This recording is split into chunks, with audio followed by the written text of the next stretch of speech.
6장 빅토리아 시대를 살아가는 21세기 현대인들. 권력에 굶주린 부유한 이성애자 백인 남성들에게는 이것이 나아가야 할 방향인 것이다. 일상뿐만 아니라 예술에서도 여자의 형상은 감상되어야 하는 것, 통제되어야 하는 것이다. 그 형상은 여자의 것이 아니다. 그 여자를 보려고, 그리려고, 소유하려고 줄을 서는 남자들의 것이다. 찰리 아서. 나체 이미지와 성행위 묘사를 제한합니다. 커뮤니티에 그런 콘텐츠에 민감한 사람이 있을 수 있기 때문입니다. 페이스북 커뮤니티 규정. 미켈란젤로의 대리석 조각상 다비드는 감탄을 자아내는 대작이다. 관람객으로 붐비는 이탈리아 피렌체의 아카데미아 미술관에 있는 이 조각상을 밑에서 올려다보면, 또는 베키오 궁전 앞에 세워진 그 복제품 앞에 서서 올려다보면 그 조각상의 위압적인 모습에 갑자기 난쟁이가 된 듯한 기분이 든다. 당신의 시선은 윤곽의 뚜렷한 몸을 향하고 아마도 다비드의 완벽한 어깨나 복근에 머물 것이다. 별로 특별할 것 없는 음경은 스치듯 지나칠 것이다. 그리고 그 시선은 곧 정맥이 튀어나온 손등이나 근육이 새겨진 종아리의 완벽함에 이끌릴 것이다.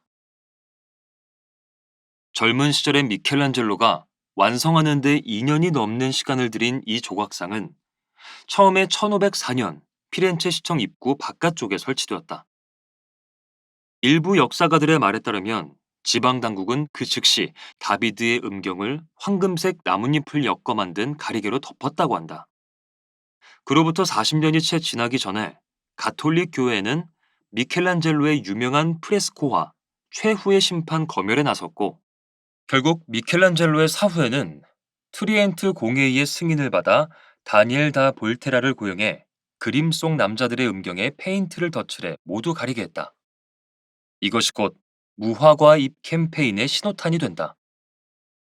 이 캠페인은 유명한 예술 작품, 특히 조각상의 음경과 음부를 가리는 사업이었고, 때로는 음경을 떼어내기도 했지만 대개는 인조 무화과 잎으로 가리는 더 간단한 방식을 선택했다.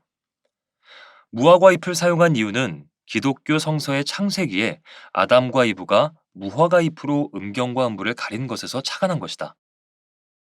창세기에 나오는 이야기에 따르면 아담과 이브는 처음 세상에 태어났을 때는 부끄러움을 몰랐다.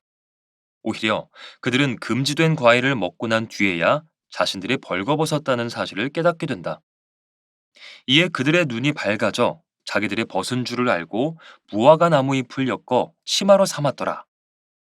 기독교를 믿지 않는 사람에게 아담과 이브의 이야기는 문화가 만들어낸 수치심이란 개념의 시작을 보여준다.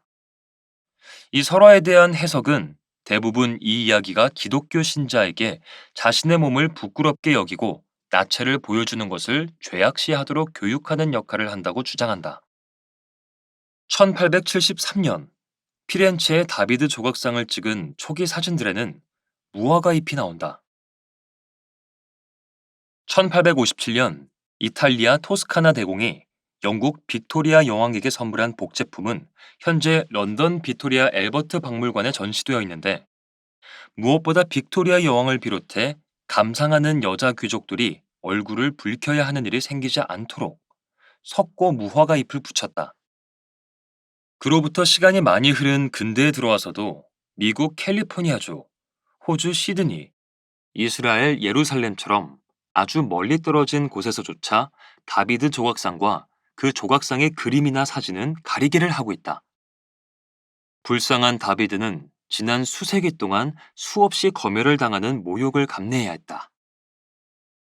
그런데 페이스북은 이 조각상을 검열하지 않는 것처럼 보인다. 다르게 기억하는 사람이 있다면 그럴 만하지만 말이다. 지난 몇 년간 페이스북은 나체의 기타 성인 콘텐츠를 금지하는 엄격한 정책에 따라 세계적으로 유명한 예술가들의 작품이 나오는 콘텐츠를 삭제했다. 심지어 그 정책은 종종 문서화된 정책과 정면으로 충돌할 때도 있다. 온라인 플랫폼에서 예술 작품을 삭제하는 행위는 아마도 어떤 면에서는 무화과 잎 검열에 비유할 수 있을 것이다. 그러나 한 가지 핵심적인 차이가 있다. 무화과 잎은 예술 작품의 한 부분만을 가리지만 현대의 검열은 그 작품 전체를 완전히 지워버린다. 여기서 잠깐, 유럽의 조모, 영국 빅토리아 여왕과 마크 저커버그의 독특한 평행성에 주목하지 않을 수 없다.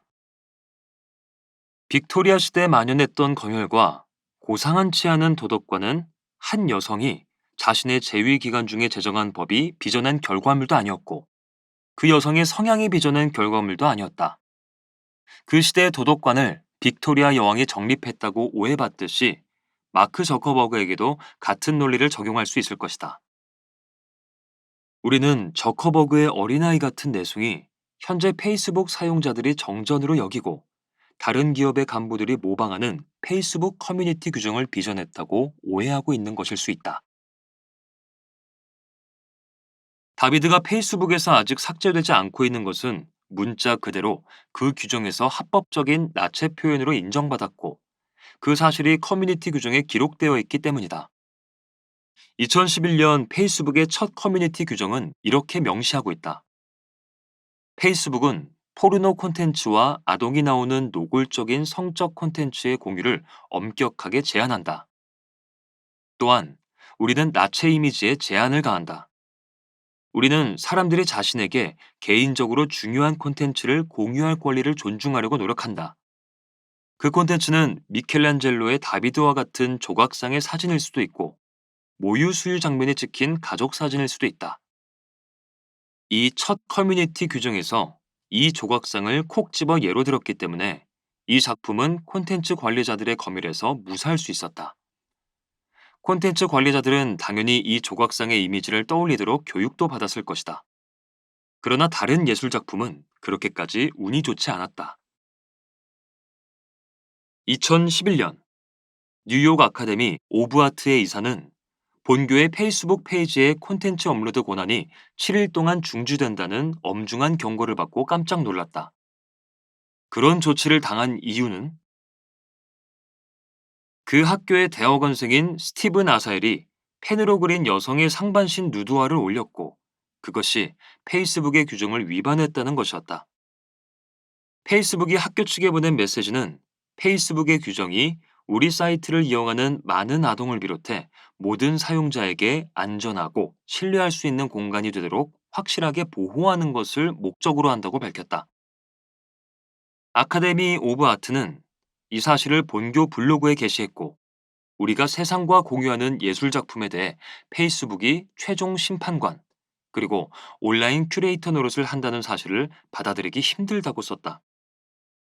언론이 이 사건을 다루자 페이스북은 해당 조치를 해제했고, 페이스북 대변인은 누드화나 누드 조각상을 허용하는 불문율을 그 근거로 언급했다. 더 나아가 페이스북 대변인 사이먼 엑스트는 그 그림을 그린 스티븐 아사엘에게 솔직히 우리 검토자들이 사진으로 착각할 만큼 생생하게 그렸다는 칭찬까지 했다. 그 다음 해에 뉴요커도 벌거벗은 아담과 이브가 나무 아래에서 나란히 무릎을 가슴 쪽으로 당겨서 앉아있는 그림에 뭐 새롭긴 했어 라는 캡션을 단 만화를 자사 페이지에 올렸다가 페이스북으로부터 규정 위반 경고를 받았다.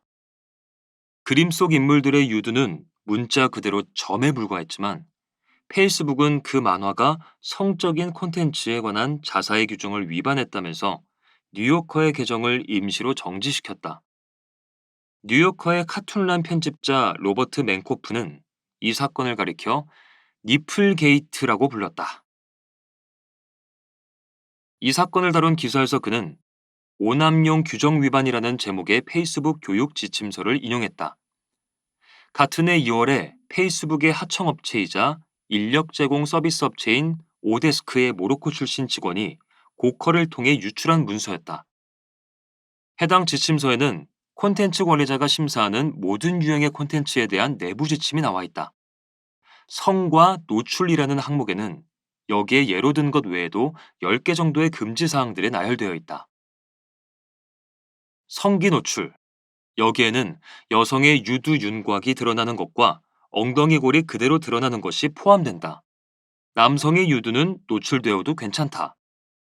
나체를 표현한 디지털 이미지, 만화, 예술 작품의 나체는 괜찮다.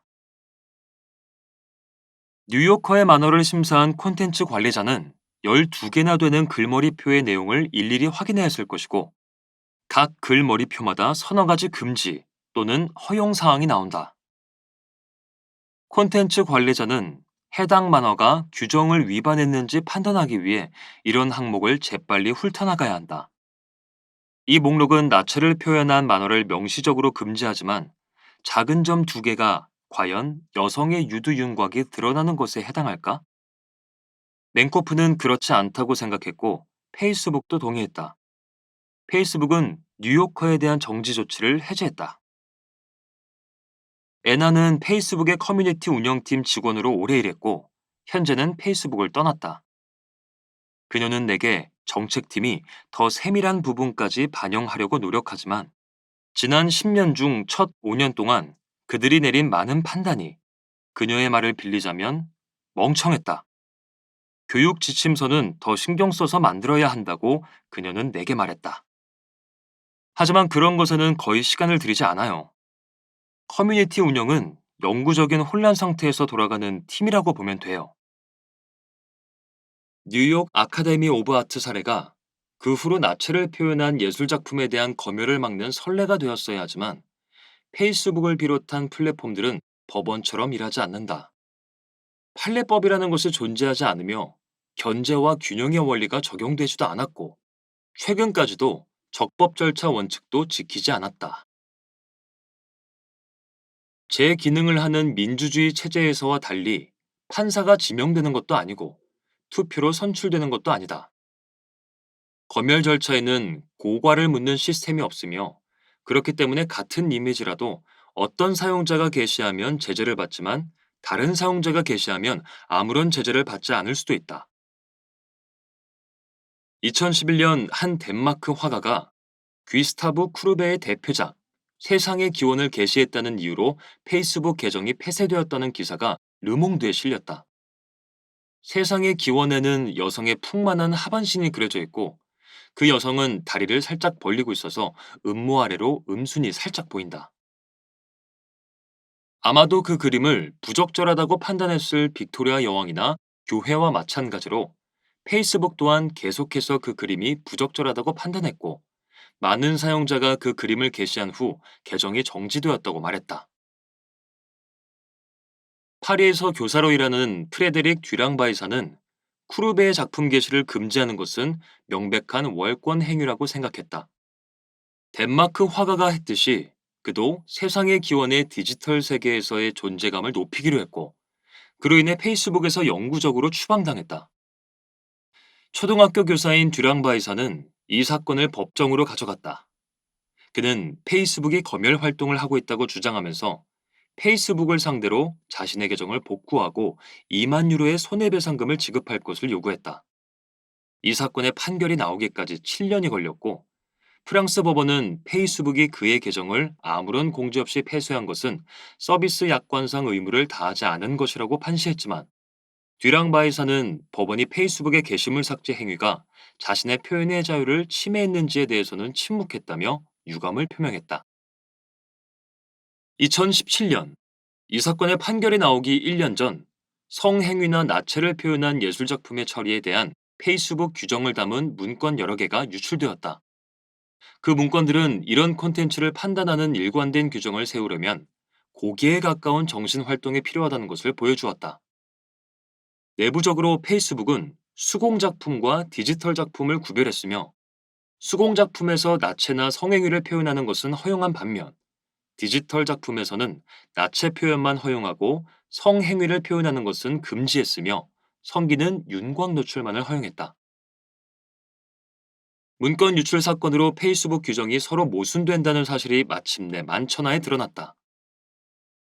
한 예술 분야 저널리스트가 탄식했듯이 실은 페이스북의 콘텐츠 검열의 황당한 논리가 그림은 현실 세계 예술작품으로 인정하면서도 사진이나 동영상은 배제하는 예술작품 관련 지침에서 비롯된 것이며 그래서 이론적으로는 쿠르베의 세상의 기원 게시는 허용되지만 여성의 엉덩이를 보여주는 디지털 인쇄물은 금지된다는 결론이 도출된다.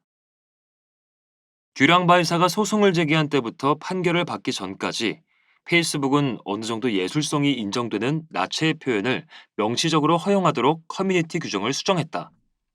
예컨대 나체 인물을 표현한 그림, 조각상, 기타 예술 작품의 사진도 허용한다고 명시했다. 그러나 2018년 프랑스의 고등법원이 원심 판결을 뒤집으면서 듀랑 바이사는 큰 타격을 입는다. 고등법원은 페이스북이 그의 계정을 폐쇄한 이유를 그에게 충분히 설명하고 고지하지 않은 것은 부당했다는 입장은 고수했다. 실수는 불가피하다. 미국의 소셜미디어 기업들은 다양한 글로벌 공동체에서 활동하면서 약 50여 개국의 언어로 기록된 콘텐츠를 감독하지만 콘텐츠 감독팀에 대한 투자는 공학기술 관리 및 개발, 인수합병에 대한 투자에 비하면 너무나 미미하다. 이것은 곧 국제적인 네트워크 커뮤니케이션 플랫폼이라는 페이스북의 주요 혁신의 근간을 감독하는 과중한 업무를 대부분 제3자 하청업체에 전적으로 맡긴다는 것을 의미한다. 이것은 우연한 결과가 아니라 페이스북이 핵심 서비스보다 기업의 사세 확장을 우선순위에 둔 의도적인 선택의 결과다. 이들 민간 콘텐츠 관리자는 자신의 처리 목록에 올라온 콘텐츠에 대해 즉각적인 판단을 내려야만 한다. 굉장히 고된 작업이다. 콘텐츠 관리자는 매일 평균 수천 개의 이미지를 살펴보고 끊임없이 수정되는 규정의 내용을 숙지하고 있어야 한다. 고용주가 누구인지, 어디에서 일을 하는지에 따라, 그리고 숙련도에 따라 그들은 최소한의 교육만 받으며 저임금에 시달릴 수도 있다. 그런 중요한 일을 이직률이 높은 하청업체에 맡기는 것은 마치 고급 나이트클럽에서 경력이 풍부한 문지기를 잡부로 교체하는 것에 비유할 수 있다. 그런 환경에서 콘텐츠 관리자는 실수를 저지를 수밖에 없다. 그런 와중에 고상한 척하는 모호한 규정을 제시하면서 다른 사용자를 신고할 인센티브를 제공하다 보니 터무니없는 검열 사례가 나올 수밖에 없다. 2011년 두 젊은이가 데이트 첫날 런던 소호에 있는 존 스노 펍에서 시간을 보내고 있었다. 그런데 직원이 다가와서 그들의 키스가 외설적이라고 주장하면서 가게에서 나가달라고 말했다고 한다. 두 남자 중 한 명이 이 일을 트윗했고 이 사건은 영국 언론의 주목을 받았다. 이에 대항하는 키스인 시위가 조직되었고 이를 페이스북을 통해 알린 덕분에 수백 명이 시위에 참여할 수 있었다. 리처드 매츠건은 영국 채널 4에서 방영하는 허위 정보라는 프로그램의 사회자로 활동한 적이 있고 위험한 생각들 사이트의 블로그 운영자다. 동료 블로거가 이 키스인 시위에 대해 알리면서 사진 하나를 포함하는 글을 올렸고 매치건은 그 글을 자신의 페이스북 페이지에 공유했다. 그가 공유한 글에 실린 사진은 BBC의 TV 연속극 이스트 앤더스의 한 장면을 캡처한 것으로 두 남자가 부드럽게 키스를 하고 있다. 한 남자가 한 손으로 다른 남자의 뺨을 감싸고 있고 둘의 입술이 가볍게 포개졌다. 그게 전부다. 상대 남자의 손은 손바닥을 편 채 옆에 놓여 있다. 서로를 부적절하게 더듬고 있지 않으며 파격적이거나 성적인 분위기도 전혀 풍기지 않는다. 그런데도 매치거가 자신의 블로그에 올린 글에 따르면 다음날 아침에 일어났을 때 그 글이 사라져 있었다고 한다. 나는 그런 문제에 그다지 관심이 없었다. 라고 그는 썼다. 그날 저녁 자러 가기 전에 내 아내는 헤비메탈 팬 같은 외모의 제리라는 남자가 내 페이스북 페이지에 올라온 이 사진에 대해 정말 역겹다면서 엄청나게 유치한 동성애 혐오 발언을 잔뜩 남겼다고 전했다. 다음날 아침 6시에 일어났을 때 페이스북이 내게 보낸 메시지가 기다리고 있었고 페이스북의 경고라는 무시무시한 제목의 그 메시지는 내가 모욕적인 자료를 게시했으며 그래서 삭제되었다고 통보했다. 그 경고는 내가 지난 몇 년간 본 다른 많은 경고처럼 당시 실제로 적용 중인 규정에 부합하지 않았다. 그 경고 메시지의 내용은 다음과 같았다. 안녕하세요. 당신이 페이스북에 공유한 콘텐츠는 페이스북의 권리와 책임에 관한 약정을 위배했으므로 삭제되었습니다. 페이스북에서는 나체나 기타 시각적으로 자극적이거나 선정적인 콘텐츠를 공유하는 것을 금지합니다. 이 메시지는 경고입니다. 권리와 책임에 관한 약정을 꼼꼼히 읽어보시고 앞으로 유해한 자료를 게시하지 않도록 해주십시오. 당신의 이해와 협조에 미리 감사드립니다. 권리와 책임에 관한 약정은 약관을 보충하기 위해 작성된 긴 문서였다. 이것은 그해 하반기에 첫 페이스북 커뮤니티 규정으로 교체되었다. 페이스북 뉴스룸 블로그에 나오는 표현을 빌자면 40페이지 분량의 법적 전문 용어를 6페이지 이내로 줄인 압축적인 문서다. 매치거의 포스트가 삭제되었을 때 이 약정에는 선정적인 콘텐츠는 전혀 언급되지 않았고 이와 관련된 내용은 다음이 전부였다. 다음과 같은 콘텐츠 게시를 금지합니다. 혐오, 협박, 포르노 콘텐츠, 폭력을 선동하는 콘텐츠, 나체나 시각적으로 자극적인 콘텐츠, 불필요하게 폭력적인 콘텐츠. 그러나 해당 키스 장면에는 신체 노출이 없었고 당연히 포르노도 아니었다. 폭력적이지도 않았고 혐오나 협박이 담겨 있지도 않았으며 모욕적이지도 않았다. 고커가 입수한 문건에 비추어 봐도 페이스북의 지침에 위배되는 내용이 전혀 없었다. 당시의 언론은 키스하는 커플이 남녀 커플이었다면 그 장면이 삭제되지 않았을 것이라고 지적했다.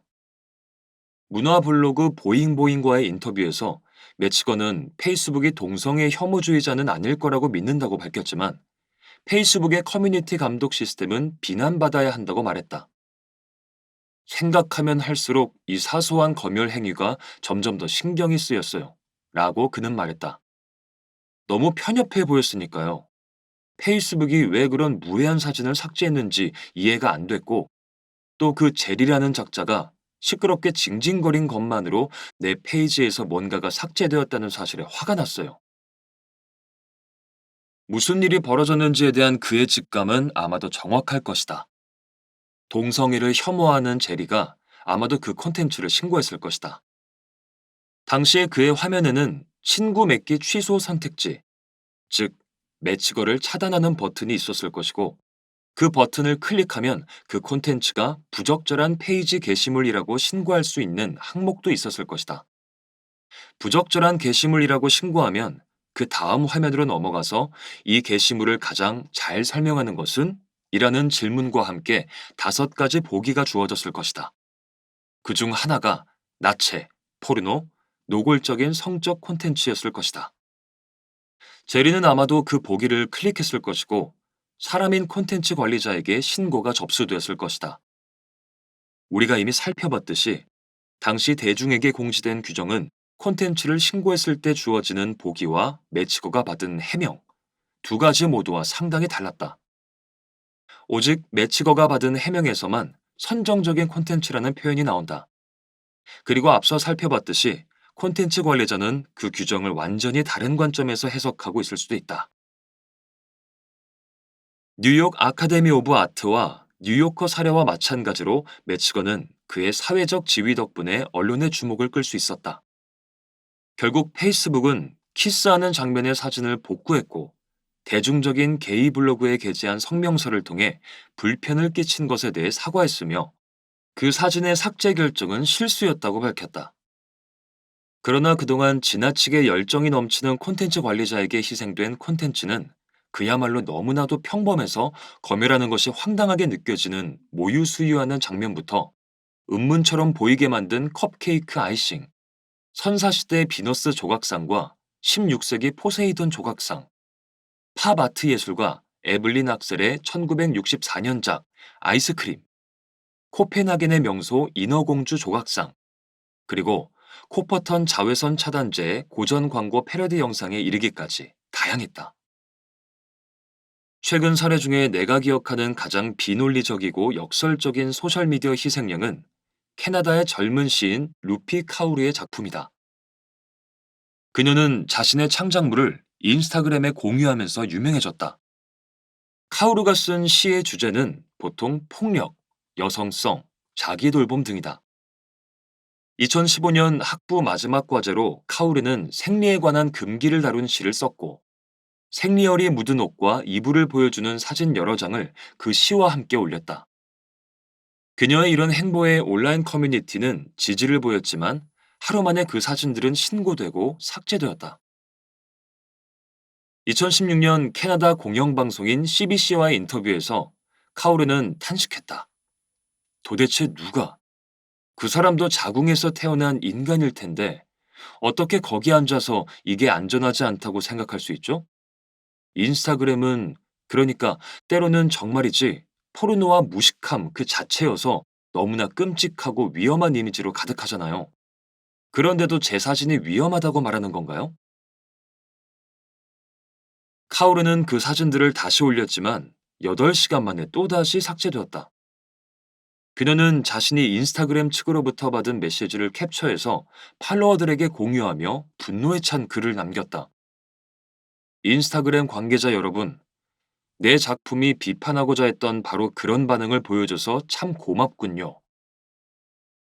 그녀가 2016년 인터뷰에 전한 바에 따르면 자신이 다음날 아침에 일어나 보니 그 포스트에 400만 명 이상이 좋아요를 눌렀고 인스타그램은 그녀의 사진을 복구했다고 한다. 카오루가 이미 대중적으로 유명한 인사였고 포기하지 않았기 때문에 인스타그램 측이 즉각적으로 반응을 했지만 대다수 사용자는 그녀만큼 운이 좋지 않다. 세러 마이어스 웨스트가 관찰한 바에 따르면 연예인을 비롯해 유명 인사는 언론의 주목을 받으므로 기업 이사진에 관심을 끌 수 있다. 미국의 팝 가수 리아나도 그런 예다. 리아나는 해시태그 젖꼭지를 해방하라 캠페인에 참여하면서 자신의 전라사진 여러 장을 올렸고 그때마다 인스타그램은 그녀의 계정을 일시 정지시켰다. 그러나 리아나가 워낙 대스타이다 보니 이런 계정 정지 조치는 곧 언론의 조명을 받았고 인스타그램은 리아나에게 사과를 표하면서 이렇게 발표했다. 이 계정은 우리의 자동화 시스템에 의해 잘못 적발되었고 그 결과 아주 잠시 차단되었습니다. 이로 인해 불편을 겪었다면 사과드립니다. 때로는 검열을 하지 않기로 하는 선택은 단순히 신중한 계산을 거친 사업적 결정에 불과할 수도 있다. 웨스트는 이와 유사한 일화를 들려주었다. 그 이야기의 주인공은 산모 전문 사진가 헤더 베이스였다. 그녀는 신생아 딸에게 모유 수유하는 장면을 찍어서 올렸다가 계정 정지를 당했다.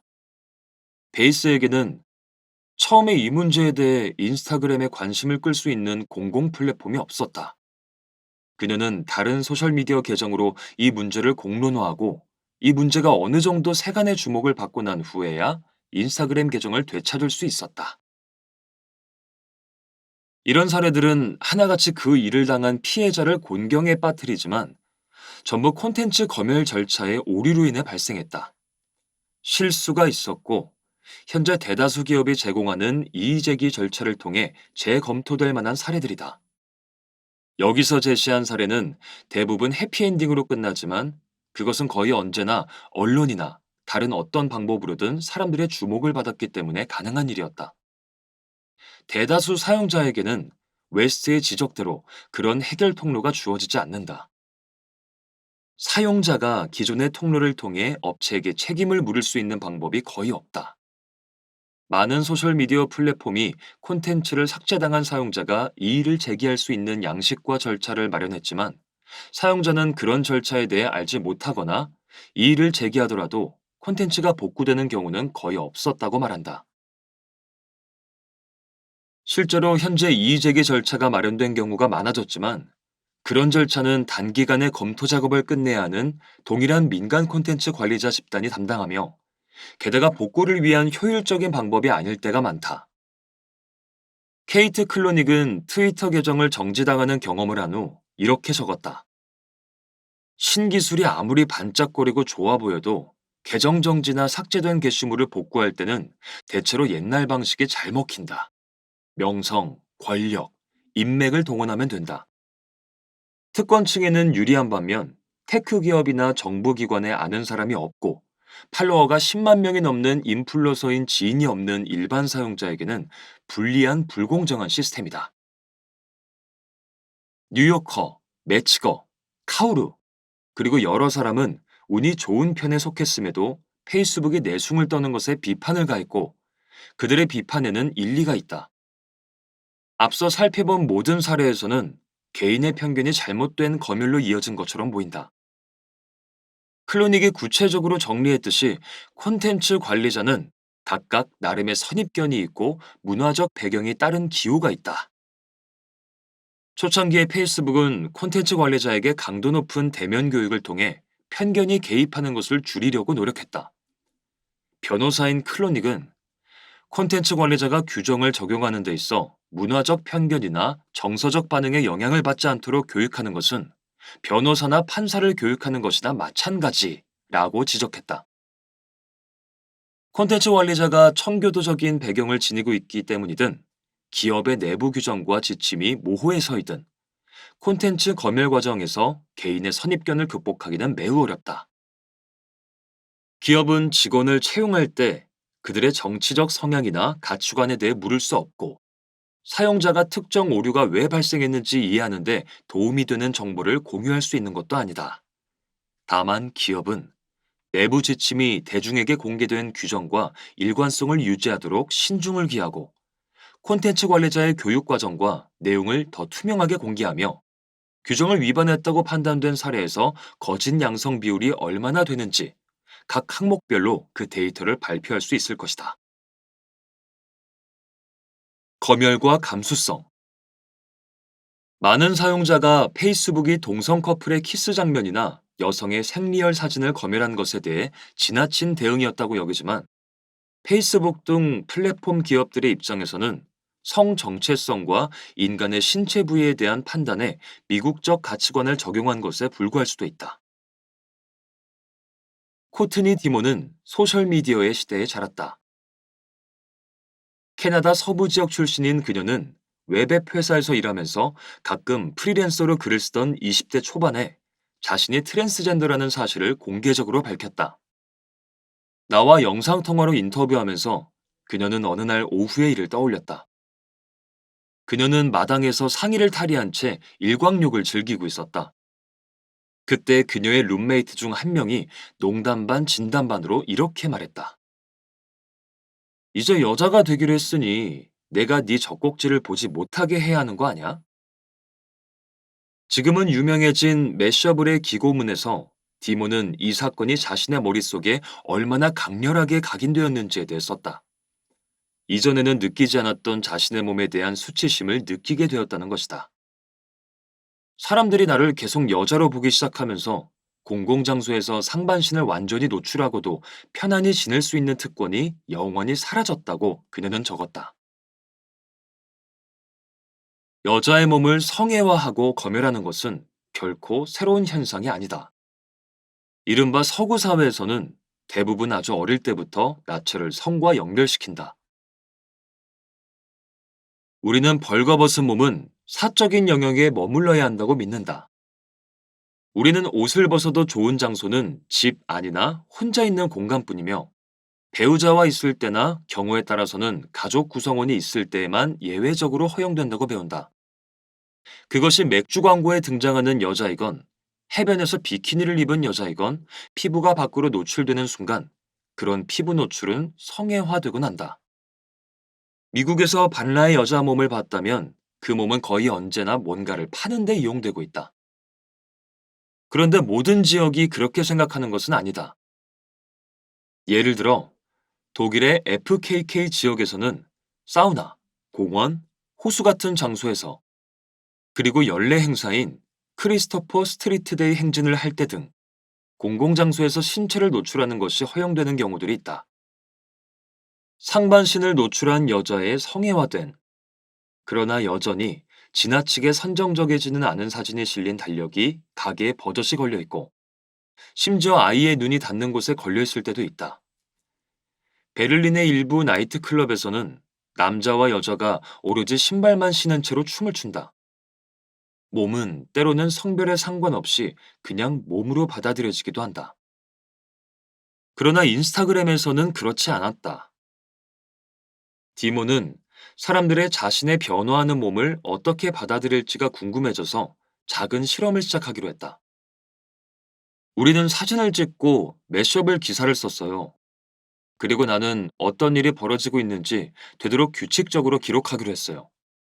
그다지 오래 가지는 못했어요. 아마도 두세 달 정도 했을 거예요. 그때 인스타그램과 페이스북이 모든 기록을 차단했거든요. 호르몬 치료를 시작하기 전이어서 유방이 생기기 전의 일들에 대해 쓴 초창기 글까지도요. 그냥 전부 다 삭제되었어요. 디몬이 실험을 시작할 무렵 페이스북과 인스타그램의 정책은 유두가 보이는 여성의 가슴 사진을 금지한다는 것이었다. 시위 장면, 모유 수유 장면, 유방 절제술 흉터 등의 사진, 그리고 나체인 인물을 묘사한 사진 외의 예술 작품은 예외였다. 현재의 정책은 당연히 아주 위선적이죠. 그녀가 내게 말했다. 제가 사진을 올린 목적 중 하나는 성애화가 되지 않는 것이었어요. 그런데도 프로젝트가 진행되자 그 모든 것이 삭제되었어요. 지금은 제 소셜미디어 페이지의 전체적인 어투가 그때보다 훨씬 더 선정적이에요. 하지만 유두 사진만 올리지 않으면 추방되지도 않죠. 디모는 페이스북의 금지 사항이 무엇인지 잘 알고 있고 알면서도 그 사항들을 위반했다. 그러나 무엇이 금지되는지가 늘 명확했던 것은 아니다. 뒤랑바이사, 매치거, 모유 수유를 하는 엄마들 등 여러 사람이 페이스북의 규정이 모호하고 일관성이 부족하던 초창기에 희생양이 되었다. 2015년이 되어서야 페이스북은 모유 수유 장면의 이미지가 허용된다는 당연한 사실을 자사의 커뮤니티 규정에 명시했다. 해시태그 젖꼭지를 해방하라. 2007년 아이를 낳고 엄마가 된 켈리 로먼은 자신이 딸에게 모유 수유하는 모습을 찍은 사진을 올렸다가 그 사진이 삭제당했다는 것을 알게 된다. 그녀는 왜 사진이 삭제되었는지 문의하는 이메일을 페이스북에 보냈지만 답장을 받지 못하자 어이 페이스북, 모유 수유는 외설적이지 않아 라는 페이스북 그룹을 시작했다. 그룹은 금세 커졌고 아류 그룹도 몇 개 생겨났다. 그 중 하나가 엄마들의 국제 모유 수유 캠페인이다.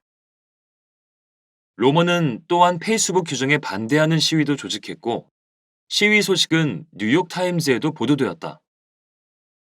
2008년에 진행된 온라인 시위에서는 1만 1000명 이상의 페이스북 사용자가 자신의 프로필 사진을 모유 수유 장면 사진으로 바꿨고 그 뒤로도 여러 시위를 벌였다. 2009년에는 페이스북의 팔로알토 본사 앞에서 진행했다. 당시의 페이스북 대변인은 나체 이미지를 금지하는 것은 절대 사수해야 하는 원칙이라고 발표했다. 페이스북은 모유 수유 장면의 사진은 허용되지만 유두가 확실하게 드러나는 경우에는 규정에 위배된다고 해명했다. 우리는 그것이 일관된 정책이라고 생각합니다. 라고 대변인은 말했다. 여기서 생략된 말은 오직 여성의 유두가 보일 때만 나체로 분류된다는 것이었다. 커뮤니케이션 연구자 탈튼 길레스피는 많은 사람에게 모유 수유 장면이 일상적이고 사소한 것이지만 소셜미디어 플랫폼의 입장에서는 문제거리이고 우리가 소셜미디어 플랫폼을 바라보는 관점과 관련이 있다고 말했다.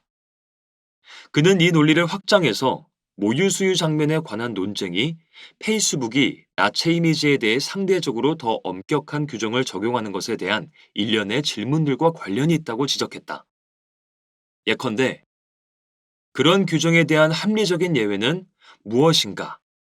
그런 규정은 얼마나 일관되게 적용되는가? 나체 이미지 금지 규정이 자신의 신체를 노출하는 것이 부적절하지 않다고 생각하며 심지어 그런 행위를 통해 자신감을 얻는 사용자의 이해관계와 어떻게 부딪히는가 등의 질문이 제기된다고 주장했다. 나체를 자신감의 원천이라고 생각하는 집단과 나체를 충격적인 것으로 보는 집단은 뚜렷하게 나뉘며 그 경계도 뚜렷하지만 페이스북이 남녀 성별에 따라 다르게 적용하는 이중 기준과 그 근거는 덜 명확하다. 그런 위선적인 태도는 놀랍게도 최근 미국의 규범에도 깊이 뿌리 박혀 있다. 1936년까지도 대다수 주에서는 남자가 상반신을 노출하는 것이 불법이었다. 몇 차례 시위를 벌이고 수십 명의 남자가 체포당하고 나서야 남자들은 1936년 뉴욕 해변에서 유두를 공공장소에서 노출할 권리를 쟁취할 수 있었고, 곧 다른 주에서도 그 권리를 인정했다. 뉴욕주 대법원은 1992년 여자의 상반신 노출을 금지하는 차별적인 판결을 내렸다. 그러나 지금도 오직 13개 주만이 여자가 전라로 일광욕하는 것을 허용한다. 만약 여성이 아무것도 걸치지 않은 채로 일광욕을 즐기면 체포될 수 있다. 광고나 도시의 농구장에서 남자들이 상반신을 탈의한 모습을 자주 목격할 수 있지만, 미국에서는 여자가 성적인 의도 없이 가슴을 노출하는 모습을 거의 볼 수 없다. 나는 잡지나 뉴스에서 상반신을 노출한 여자를 본 기억이 없다. 미국의 주류 방송 프로그램에서 여자의 가슴을 마지막으로 본 게 언제인지 기억도 안 난다. 그리고 그런 미선은 연방 및 주의 법규만이 아니라 소셜미디어 기업의 규정의 근간인 것처럼 보이는 통신산업 관련 규범에서도 찾을 수 있다. 미국 연방통신위원회는 자정 이후에 저속한 텔레비전 프로그램을 방영하는 것을 금지한다. 여기서 말하는 저속한 프로그램은 생식기관이나 배설기관 또는 생식행위나 배설행위를 맥락상 방송 매체에 대한 현대 공동체의 기준에 비추어 보았을 때 누가 봐도 불쾌한 방식으로 묘사하거나 설명하는 언어나 자료로 정의된다. 나체를 특정해서 언급하지는 않지만 2004년 미식축구 하프타임 쇼에서 제니 잭슨의 유두가 노출되었던 사건을 지칭하는 니플게이트로 인해 FCC에는 50만 건 이상의 민원이 쇄도했고, 이 프로그램을 방영한 비아콤은 엄청난 벌금을 물어야 했다. 영화 등급 제도는 비록 영화 산업계가 자발적으로 실시하는 것이기는 하지만 FCC 규정보다 그 규정이 훨씬 더 모호하다. 영화 등급은 영화산업 동업조합인 미국 영화협회에서 부여한다. 그동안 이 협회는 성 및 폭력과 관련된 내용의 이중잣대를 적용한다는 비판을 받았다. 2006년에 발표된 다큐멘터리 "이 영화는 아직 등급을 받지 않았습니다는 그런 이중잣대를 정면으로 다루면서 일반적으로 폭력적인 내용은 청소년 관람이 가능한 등급을 받아내지만, 나체나 성행위 같은 내용은 거의 언제나 R등급 또는 NC-17 등급을 받는 현실을 보여준다. 또한 이 다큐멘터리는 MPAA가 동성애가 등장하는 영화를 유독 엄격하게 심사하는 불공정한 태도를 취하고 있다고 비판했다. 이에 대해 MPAA는 비난의 화살을 대중에게 돌렸다. "우리가 기준을 정하는 게 아닙니다. 우리는 기준을 따를 뿐입니다." 미국에서는 법적으로 여성의 유두가 곧 나체를 의미하는 것으로 여겨지기도 한다. 반스 대주식회사 글렌 극장 판례에서 미국 연방 대법원은 인디애나주가 나체로 춤추는 행위를 규제하더라도 미국 수정헌법 제1조에 위배되지 않을 수 있다고 판시했다. 이 판결의 핵심은 주 정부가 도덕 규범을 수호할 권한이 있는가 하는 것이었다. 인디애나주의 공공음란죄 규정은 나체를 남성이나 여성의 성기, 음모 부위, 엉덩이를 불투명한 가리개로 완전히 덮지 않은 채 노출하는 것, 유두를 완전히 가리는 불투명한 가리개로 덮지 않은 여성의 유방을 보여주는 것, 남성의 가려진 성기가 누가 봐도 부풀어 오른 상태를 알 수 있는 채로 보여주는 것으로 정의한다. 미국 대다수주가 스트립 댄스와 스트립 클럽을 허용하지만, 그런 주에서도 스트리퍼의 유두는 가려야 한다고 규정한다. 도대체 왜일까?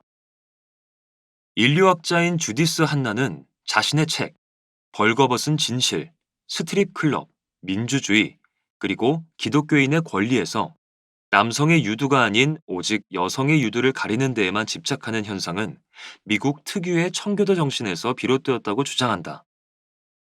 유방이 그 유방이 달린 사람과 그 유방을 보는 사람에게 의미하는 바는 문화마다, 개인마다 다르다고 그녀는 주장했다. 190개의 사회를 조사한 한나는 실제로는 여성의 유방을 가리는데 집착하는 사회가 거의 없었으며 사람들에게는 성적인 것으로 발전할 가능성이 있는 상황이 무엇인지를 알려주는 표식이 필요하다고 지적했다.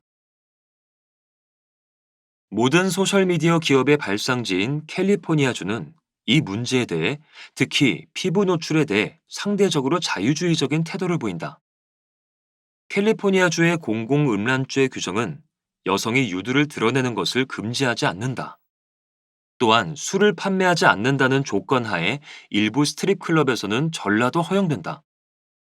또한 캘리포니아주는 젠더 관련 쟁점에 대해서도 비교적 진보적인 입장을 취하며 특히 트랜스젠더의 권리 보호에 관심을 기울인다.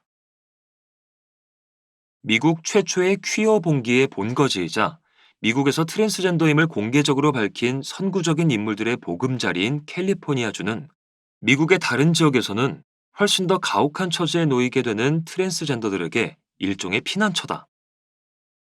그리고 트랜스젠더 및 제3의 성과 관련된 법적 문제에서 다른 지역에 비해 더 진보적이다.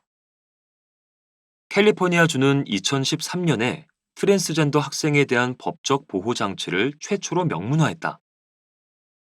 2014년에는 살인사건 용의자의 변론 사유에 예시해서 트랜스젠더 공항이 삭제되었다.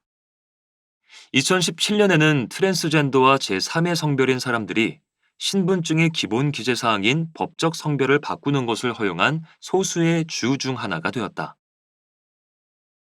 원래 법적 성별은 의학적 성별을 따르게 한다. 법적 성별 수정을 허용한 캘리포니아주의 법은 실질적으로는 어떤 것이 남성의 몸이고 어떤 것이 여성의 몸인지를 구별하는 경계선을 모호하게 만드는 기능을 한다. 그러나 이런 변화는 여전히 특수한 예외에 불과하고 트랜스젠더와 제3의 성별에 대한 진보적인 관점은 소셜미디어에서 주류로 자리 잡는 데 실패했다. 그래서 어느 한 성별에 속하더라도 또는 어떤 성별에도 속하지 않더라도 가슴이 클 수 있지만 정책에 의해서건 절차에 의해서건 콘텐츠 관리자는 가슴이 큰 사람을 여자로 분류한다. 젠더 유형에 따라 다르게 적용되는 나체 이미지 금지 규정을 만들고 강제하는 것이 얼마나 어리석은 짓인지를 보여주는 가장 좋은 예는 아마도 스트리밍 플랫폼인 트위치가 2020년 4월에 발표한 엉성하게 그지없는 콘텐츠 규정일 것이다. 스스로를 여자라고 소개하는 사람은 유두를 가리기를 부탁드립니다. 여성을 나타내는 유두를 보여주는 것을 금지한 텀블러의 2018년 정책도 좋은 예다.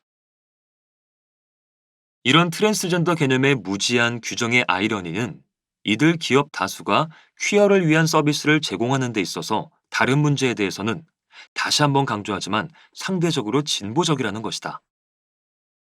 예를 들어 페이스북은 이미 2014년에 다양한 젠더 정체성 보기를 제공하기 시작했다. 보기를 제공하겠다는 결정을 발표했을 당시에는 보기의 개수가 50개 이상이었다. 또한 과거에는 성소수자 인권에 달해 무지개 반응 버튼 같은 재미있는 기능을 제공했다. 다만 그런 서비스는 동성애가 불법인 국가에서는 제공되지 않았다는 사실이 눈에 띄며 페이스북은 이에 대해 해명하기를 거부했다. 현실은 페이스북을 포함해 많은 실리콘밸리 기업의 규정이 여전히 미국 문화의 많은 부분을 그대로 받아들이며 특히 그 중에서도 목소리가 가장 큰 집단의 문화를 반영한다는 것이다. 그리고 페이스북과 구글의 직원들은 자신들도 그저 현재의 문화 기준을 따를 뿐이라고 주장한다. 그러나 여전히 의문이 남는다. 정확히 누구의 문화 기준이 여성은 가려져야 하는 존재라고 주장하는가? 실리콘밸리의 가치관.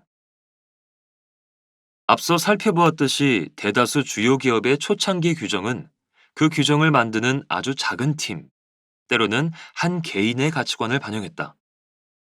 페이스북의 초창기 정책팀 직원이었던 데이브 월너가 지적한 것처럼 페이스북의 최초 커뮤니티 규정은 자신들이 뭘 하는지도 모르는 26살짜리들이 만들었다. 그러나 그는 이런 말도 했다. 내가 이해한 바로는 2006년에서 2007년에 두려워했던 것이 나체 이미지와 관련해서 엄격한 입장을 취하지 않으면 순식간에 포르노 사이트가 되어버려서 다른 일반 사용자들이 빠져나갈 가능성이었어요. 윌너는 페이스북이 디즈니랜드처럼 권역 만들기를 지향했다고 주장했다. 요컨대 페이스북은 사용자가 특정 기준에 순응하도록 강제하는 설계와 규칙들을 만들고 광활하고 복잡한 웹에 한 자리를 떼어내 자신들만의 정돈된 작은 공간을 마련하고 싶어 했다. 그러나 그는 페이스북의 초창기 정책 위반자들이 주로 젊은 미국인 남성이었다는 내 가설을 부인했다. 초안을 작성했던 우리 초창기 팀은 대략 여자 4명, 남자 2명으로 구성되었어요. 한 명은 독일 출신, 한 명은 인도 출신, 한 명은 아일랜드 출신, 나머지 3명은 미국인이었고요. 그것이 사실이라 해도 플랫폼 기업들이 성장할수록 젠더 비율은 점점 더 편중되었다. 오늘날 실리콘밸리의 상위 기업들의 직원 구성을 살펴보면 남성 비율이 압도적으로 높다. 구글의 글로벌 직원의 68%, 페이스북 직원의 64%, 트위터 직원의 58%가 남성이다. 정책을 결정하는 고위 간부급의 성비는 더 참담하다. 구글의 상급 관리직에서 여성의 비율은 25.9%에 불과하다. 페이스북은 30%다. 플랫폼 기업들의 기술공학 직군은 인종적, 지역적 다양성이 어느 정도 확보된 상태지만 페이스북과 구글의 고위 정책 위반자는 미국 출생 백인의 비율이 압도적으로 높다. 마크 저커버그는 하버드대 자퇴생인지 몰라도 그의 기업의 정책팀 간부들은 아니다.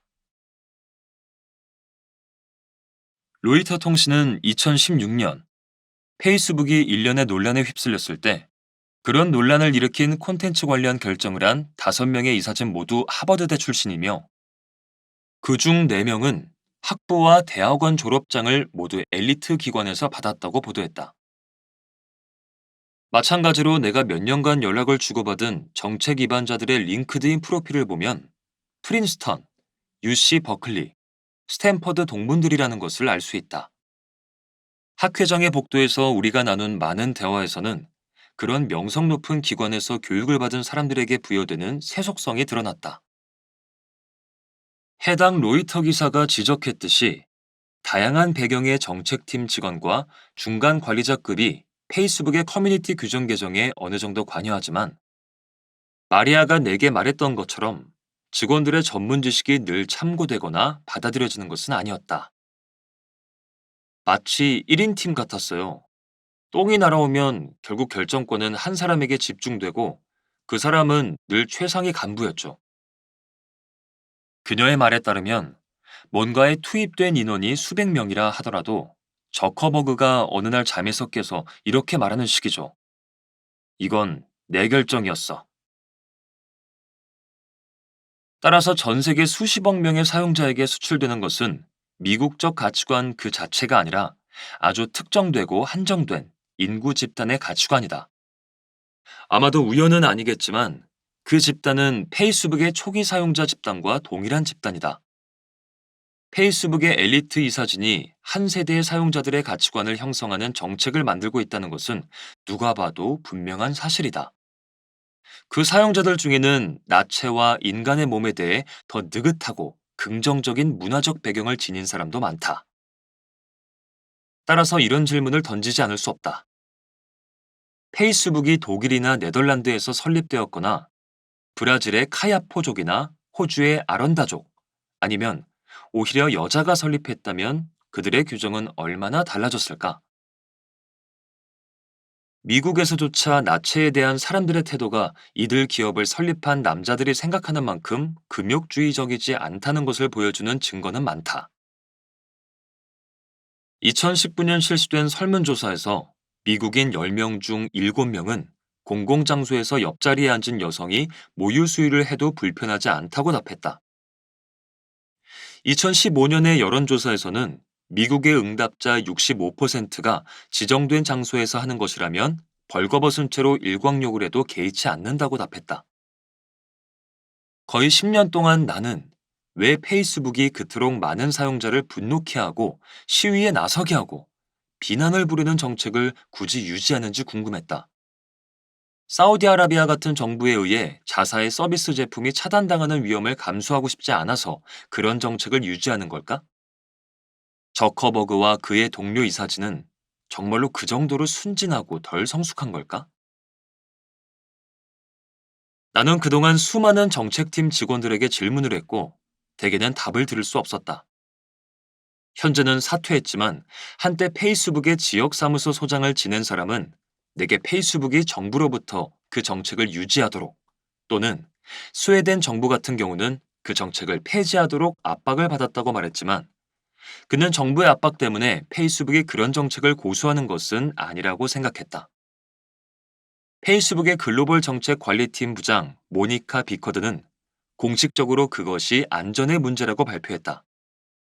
그렇게 해야 상반신을 노출한 이미지가 동의 없이 공유되는 것을 확실하게 막을 수 있다고 주장했다. 그러나 최근에 페이스북의 직원이 다른 더 일반적인 주제로 대화하던 중에 지나가는 말로 그녀가 생각하는 진짜 이유를 흘렸다. 안 그러면 저통사진으로 도배될 테니까요.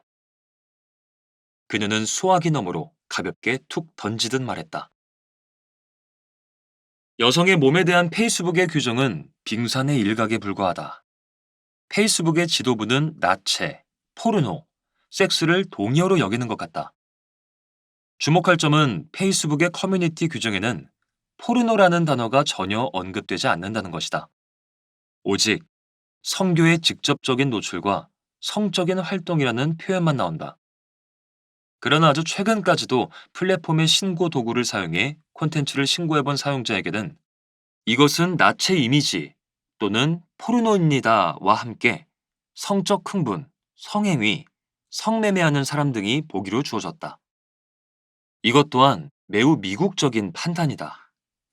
1964년 제이콥 앨리스 대 오하이오주 판례에서 연방 대법원 판사 포터 스튜어트는 하드코어 포르노를 이렇게 정의한 것으로 유명하다. 보면 알 수 있다고. 그로부터 10년 뒤 밀러 대 캘리포니아주 판례에 따라 외설성을 판별할 때 세 가지 핵심 기준을 적용하는 법적 틀이 마련되었고 이것을 밀러 시험이라고 부른다. 동시대 공동체 표준을 기준으로 삼는 평균적인 사람이 불쾌하다고 여긴다면 외설적인 것으로 본다. 그로부터 20년도 더 지나서 세이블 커뮤니케이션즈 오브 캘리포니아 대 연방통신위원회 판례는 부적절하지만 외설적이지는 않은 성적 표현은 미국 수정헌법 제1조로 보호받는다는 점을 분명히 했다. 1970년대 미국에서는 밀러 시험이 통했는지 모른다. 그러나 페이스북 같은 글로벌 플랫폼에서 평균적인 사람은 누구인가? 페이스북은 항상 나체 이미지를 금지하는 근거로 우리 커뮤니티에는 그런 콘텐츠에 민감한 사람이 있을 수 있기 때문이라고 주장했다. 그러나 그 커뮤니티의 구성원이 어떤 사람인지는 단 한 번도 구체적으로 설명한 적이 없다. 그리고 혹여 페이스북이 그런 사람을 구체적으로 설명한다고 해도 그 사람이 과연 평균적인 사람을 대변할 수 있을까? 아마도 그 질문에 대한 답은 앞으로도 절대 알 수 없겠지만 한 가지는 분명하다. 페이스북은 권력을 쥔 자들의 의지에 복종해야만 한다. 그리고 과학기술 연구자 벤 와그너가 제시했듯이 정부와 대기업에 속한 소수의 엘리트 행위자들이 인터넷 거버넌스 권력을 쥐고 있다. 그 결과 와그너가 말한 허용되는 표현의 글로벌 기본 설정이 탄생한다. 그 설정은 아주 한정된 소수의 행위자가 규정한 것이며 그보다 권력이 더 약한 이들이 그대로 모방하고 그런 방식으로 그 설정이 온라인의 현 상태가 된다. 인터넷상 표현의 공통 한계선에 대한 정의는 그런 현 상태를 반영한다고 그는 말한다. 궁극적으로 페이스북을 비롯한 플랫폼 기업들은 법원보다는 교회처럼 운영된다. 정부와 부유층의 의사에 좌우되며 자신들의 회원의 필요보다는 권력자의 이익을 우선시하는 데 망설임이 없다. 참여형 거버넌스의 포장을 벗기고 나면 판례법도 없고 비교를 가능하게 할 결정 관련 기록도 없으며 아주 최근까지도 적법 절차조차 지키지 않았다. 그 대신 짜집기된 교리와 모순된 정전이 있을 뿐이다. 이것들의 규모의 경제가 적용되면 근시안적인 도덕성과 심히 의심스러운 가치관으로 표출되는 독특한 문화적 식민주의만 남는다. 소셜미디어의 여명기는 근대성이 우리 사회에 깊이 뿌리박은 조작된 도덕성을 몰아낼 기회였다. 그러나 오히려 고루한 전통과 두려움이 승리했다. 적어도 대다수 플랫폼에서는 그랬다. 그런 조작된 도덕성은 어디에서 기원한 걸까? 바로 포르노에 대한 고질적인 혐오 또는 두려움이다.